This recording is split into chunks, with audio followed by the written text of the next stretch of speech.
Some breaking news from the Supreme Court and a major decision regarding social media. Let's get right to NBC's Yamiche Alcindor, who's outside the court. Yamiche, fill us in. Well, good morning.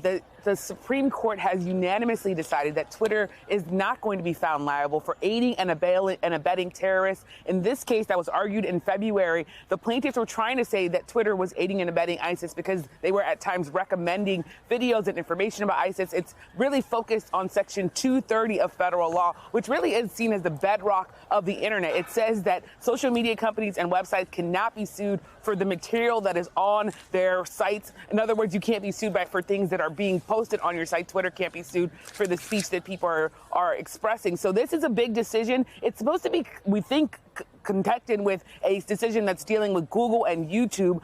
In that case, the parents of a student that was killed in a terrorist attack sued to say that YouTube should not be recommending terrorist videos. We're still at this moment waiting to see whether or not that Google case is also going to be decided. But a big decision here with Twitter not being found liable. They were found not to have a claim.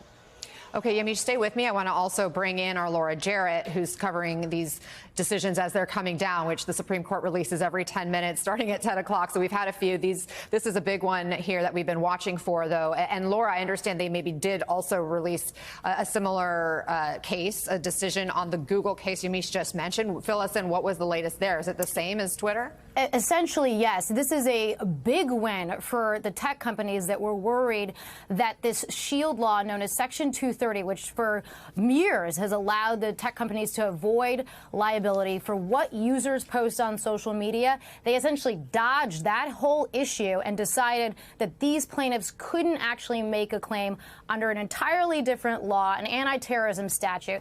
And they said because they didn't even make out a claim under that, they don't even have to reach the Section 230 issue, which is the thing that the tech companies had been so worried about in these cases, worried that the justices would somehow cut back what had been really an expansive shield law for many years. And because the court has avoided that issue completely, they don't have to reach it. Now, it doesn't mean that they might not reach it in another case on it. Doesn't mean that they might not find a better vehicle for it. But at least on this record, the tech companies have avoided major liability.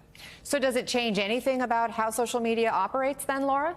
Well, we're going to have to dig into some of the language here. These are lengthy opinions. We'll have to dissect it a little bit to see if the justices preview or tip their hat in any way and how they would rule in a different type of case. But as of now, no. And, you know, the justices point out that the plaintiffs here, the families who were grieving the loss of their loved ones who were lost in terrorist activity overseas, that they didn't sue ISIS. They sued the tech companies. And remember, the idea was that the tech companies were guiding people, sort of steering them to problematic ISIS-related propaganda that was used as a recruitment tool online, on Twitter and on Google. And the idea was that those tech companies knowingly knew that their platforms were being used that way and didn't do anything about it. But it seems as though, based off of some of the language here, that the court was really worried about opening up Pandora's box, if you will, if they had allowed these claims to go forward.